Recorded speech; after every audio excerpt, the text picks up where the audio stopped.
personne et je pense qu'on peut tous espérer que je vais bientôt manquer de financement pour mettre fin à mes recherches et plus activement contribuer à la fin du réchauffement climatique.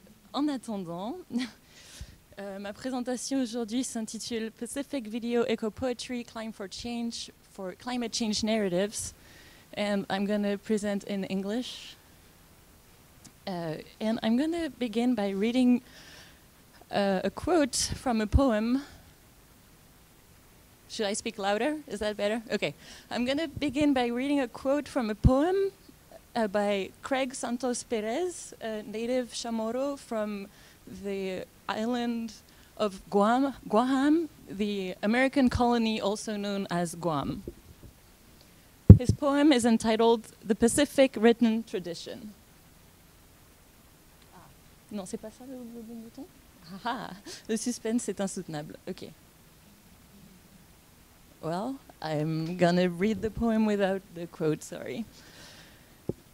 Now, let me tell you about the Pacific written tradition, about how our ancestors tattooed their skin with defiant scripts of intricately inked genealogies, stories of plumage and pain, or how our ancestors carved epics into hard wood with a sharpened point, their hands and the pressure and responsibility of memory, or how our ancestors stenciled hieroglyphic poems on cave walls with clay, fire, and smoke.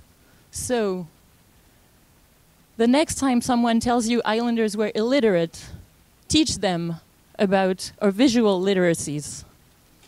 What I want to introduce with this poem is that the term literature has long failed to encompass the diversity of Pacific narratives production in as much as it marginalizes the rich corpus of oceanian non-written contribution. The Western gaze is used to neglect the Pacific written tradition either because it consisted of writing practices not considered as such as the practices evoked by Craig Santos Perez here, or because Pacific literary works consisting primarily of journals, genealogies, songs, transcriptions of religious beliefs, or like Gwenda evoked earlier, youth literature, do not fit any commonly accepted literary genres. So as we reflect on current trends in Pacific literature today, it is important that our scientific community avoids repeating the same mistakes and adopts a broad definition of what literary means. This presentation seeks to bring attention to a form of poetic practice recently developed in Oceania, the video echo poem. The term was coined by Craig Santos Perez in 2017, and it was popularized by Samoan performer Teresa Tineisiaga Tonu and Rimagel word artist Kathy Jednil-Kujiner. But video echo poetry is rapidly gaining in popularity among Pacific word artists, and for some reason I had a logic at the time, but I'm going to focus on the only male writer on this panel. Sorry about that. But we're going to look at how video echo poetry redefines again the boundaries between oral performance, literature, and visual arts. Video echo poems are short clips shared on social media that combine film and poetry readings revolving around the theme of environmental issues. And I want to talk about video echo poetry today, not only because it is a genre rooted in the Pacific poetic tradition of going beyond printed literature, but also because this specifically Pacific art form resonates today way beyond the Pacific in the age of climate change. Let us put video echo poetry in context by placing it in perspective with world literary production at large. You may have noticed that if our knowledge of the outside world was limited to what we read in major publications in the humanities, we would quickly conclude that race, class, and gender are the hot topics of the 21st century. And I'm not at all trying to suggest that these are not important topics, but we would barely suspect that the Earth's life support systems are under threat. And in fact, literature, the most studied art form in academia, may be under what we could call a crisis of culture. Because literature has been, to a large extent, unable to represent climate change and to capture the stakes of the climate crisis. On the one hand, literary genres relying on verisimilitude, like novels and autobiographies, are ill-equipped to integrate the improbable that characterizes daily life in times of climate change. If suddenly in the middle of a novel you're hit by what Americans like to call a Frankenstorm, you're going to be accused of writing a novel not respecting the laws of verisimilitude. On the other hand, literary genres like science fiction that rely on apocalyptic dystopian narratives present the unthinkable still not as thinkable per se, because catastrophic events in science fiction mark a shift between our normal times and this unthinkable future, again, not governed by the laws of verisimilitude. So science fiction narratives do not address the fact that the climate crisis encompasses not only the future, but also the present and the past. So narratives of climate change are thus relegated to the realm of the media, of the documentary, in short, to the realm of the image. And the fact that literature has been largely unable to change and adapt to the climate crisis is further aggravated by the fact that the world public, on the other hand, has radically changed. The global public in our rapidly homogenizing neoliberal world is increasingly caught up by the rhetorical devices set up by corporate media and social networks. According to a 2015 survey by, I believe, with Microsoft Word, the average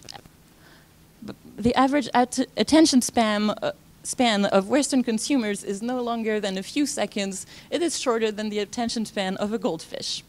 So the global public mostly consumes narratives of instantaneous sensational spectacle, and artists may bemoan this and yearn for a different word public, or they may adapt their narratives to fit in our world's politics of speed and spectacle.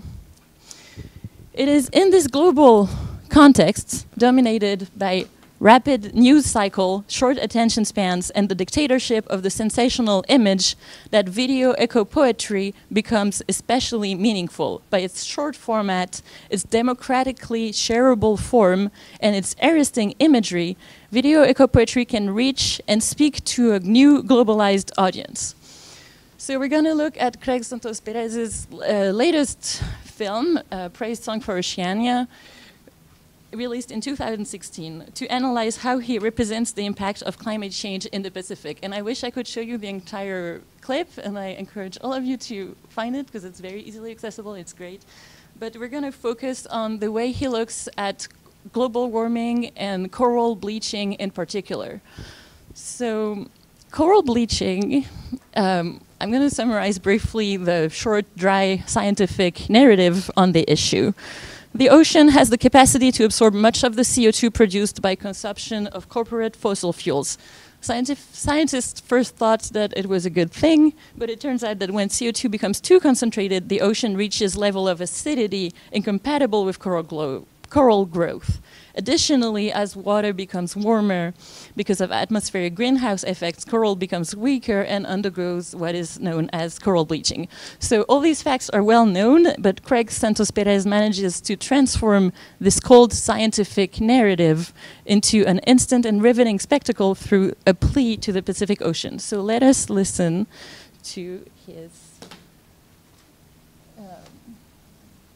poem.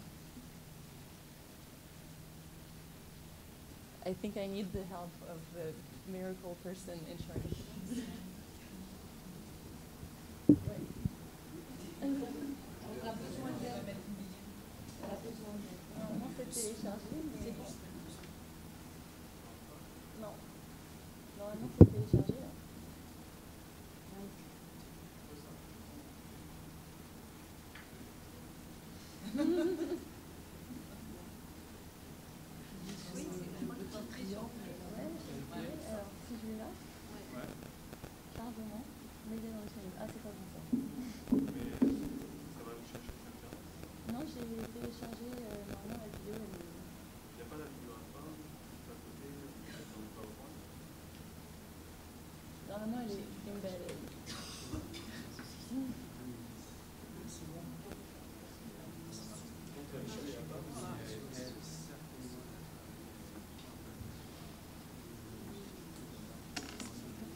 Et j'espère que vous n'avez pas regretté l'attente.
Praise song for oceanian. Praise your capacity for birth, your fluid currents and trenchant thirst.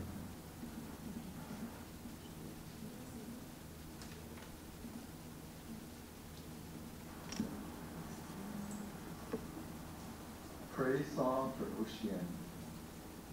Praise your capacity for birth, your fluid currents and trenchant thirst. Praise your contracting waves and dilating horizons. Praise our briny beginnings, the source of every breath.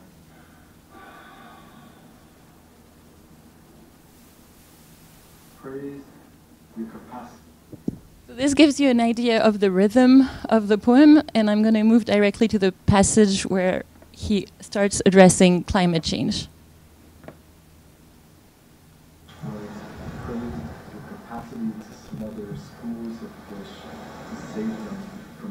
Cruelty, to show us what we're no longer allowed to take, to starve us like your corals are being starved and breached, liquid lungs choked of oxygen. Praise your capacity to forgive, please.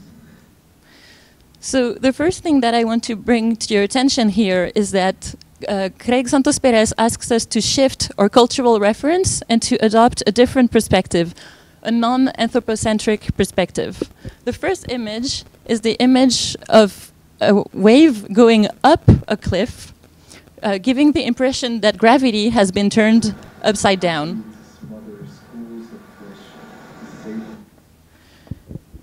And we are asked to similarly adopt a topsy-turvy attitude and to consider the world from upside down, from an other than human perspective.